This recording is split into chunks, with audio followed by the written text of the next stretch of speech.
नमस्कार दोस्तों, आज की इस वीडियो में हम HDFC ELSS tax saver fund का रिव्यू करेंगे। देखेंगे किस टाइप के रिटर्न्स इसमें मिल रहे हैं, किस टाइप का रिस्क लिया गया है, कैसा इसका पोर्टफोलियो है। दोस्तों, ELSS म्यूचुअल फंड्स वो होते हैं जिसमें आपको टैक्स रिबेट मिल जाती है और इनमें 3 इयर्स का लॉक इन पीरियड भी रहता है। लॉक इन पीरियड की अगर बात करूं तो आप अगर SIP कर रहे हैं यानी मंथली इन्वेस्ट कर रहे हैं तो आपकी हर इंस्टॉलमेंट इसमें 3 साल के लिए लॉक रहती है। मान लीजिए आप 10 साल तक इन्वेस्ट कर रहे हैं तो पहले 7 साल का ही पैसा आप 10 साल बाद विड्रॉ कर पाएंगे, because every instalment is locked for 3 years. तो चलिए मैं आपको अपनी कंप्यूटर स्क्रीन पे ले चलता हूं और वीडियो को शुरू करते हैं।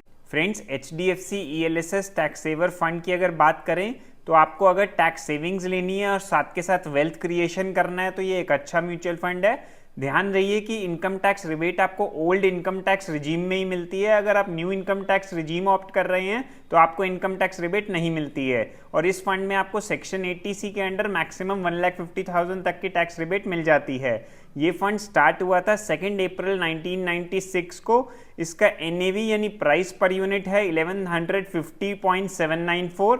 एक्सपेंस रेशियो बताता है कि मैनेजमेंट फीस कितनी ली जाएगी, 1.74% इसका एक्सपेंस रेशियो है। वहीं कैटेगरी एवरेज का है 1.87%। तो कैटेगरी एवरेज से इसका कम एक्सपेंस है, तो ये इस चीज़ के लिए ये इस फंड को अच्छा बताया जा सकता है। इसका एसेट अंडर मैनेजमेंट है 13,820 करोड़। दोस्तों, एसेट अंडर मैनेजमेंट हमें बताता है कि टोटल कितना अमाउंट इन्वेस्टेड है इस फंड में सभी का मिला के।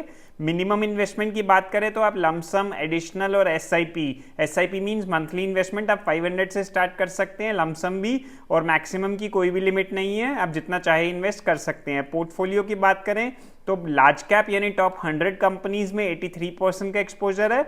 मिड कैप स्टॉक्स यानी जो नेक्स्ट 150 स्टॉक्स होते हैं उसमें 6.72%, और स्मॉल कैप स्टॉक्स जो बाकी सारे स्टॉक्स होते हैं पहले 250 को छोड़ के उनमें 3.43% का एक्सपोजर है। टोटल 39 स्टॉक्स में इन्वेस्टमेंट किया हुआ है फंड मैनेजर ने। टॉप 10 स्टॉक्स का पोर्टफोलियो है 59.43% का।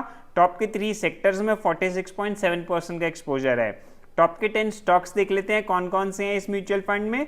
ICICI bank, HDFC bank, axis bank, Cipla, HCL technologies, state bank of India, Hindustan aeronautics, SBI life insurance, भारतीय एयरटेल, अपोलो हॉस्पिटल्स एंटरप्राइजेस जैसे स्टॉक्स आपको इसमें मिल जाएंगे। अच्छी कंपनीज में इन्वेस्टमेंट है।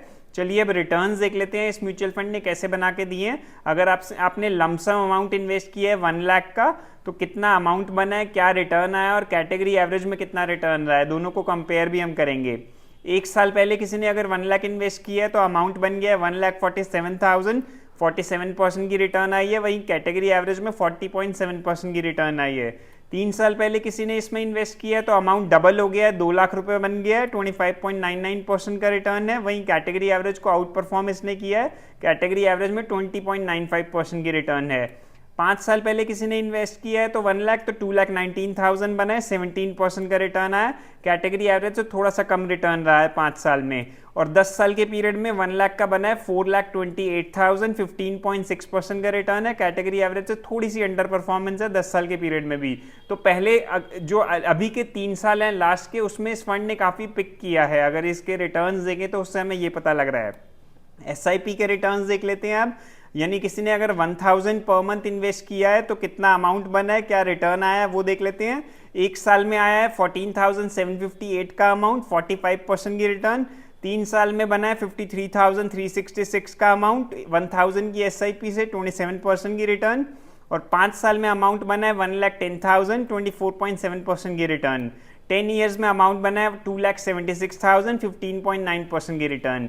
दोस्तों, रिटर्न तो इस फंड ने अच्छे जनरेट करके दिए ही हैं। आप फ्यूचर में इसमें अगर आप लंबे टाइम के लिए इन्वेस्ट करेंगे तो आप 12, 14, 15% तक के रिटर्न्स आप एक्सपेक्ट कर सकते हो। अब देख लेते हैं किस टाइप के रिस्क इस फंड में लिया गया है, कैसे इसके रिस्क रेशियोज हैं as comparison to category average. Standard deviation बताता है कि कितना वॉलेटाइल रह सकता है आपका फंड, कितना ज़्यादा रिस्क उसमें है। तो इसका स्टैंडर्ड डेविएशन देखिए कैटेगरी एवरेज से कम है, 12.67 का है, वहीं कैटेगरी एवरेज का 13.83 का है। इससे अब पता लगता है कि फंड वॉलेटाइल कम है, लो वॉलेटाइलिटी इसमें है। शार्प रेशियो में बताता है कि रिस्क फ्री एसेट के मुकाबले कितना ज़्यादा रिटर्न फंड दे रहा है। जितना ज़्यादा शार्प रेशियो उतना बढ़िया रहता है, और इसका 1.31 है, वहीं कैटेगरी एवरेज का 0.95 है। इससे हमें ये पता लगता है कि रिस्क एडजस्टेड रिटर्न्स अच्छे मिल रहे हैं इस फंड में। अल्फा बताता है कि बेंचमार्क के मुकाबले कितना ज़्यादा फंड रिटर्न दे रहा है, इसका अल्फा है 6.25, वहीं कैटेगरी एवरेज का है 2.28। अगेन इससे पता लगता है कि रिस्क एडजस्टेड रिटर्न इस फंड में अच्छे अपने को मिल रहे हैं। तो फ्रेंड्स ये था review HDFC ELSS tax saver fund का।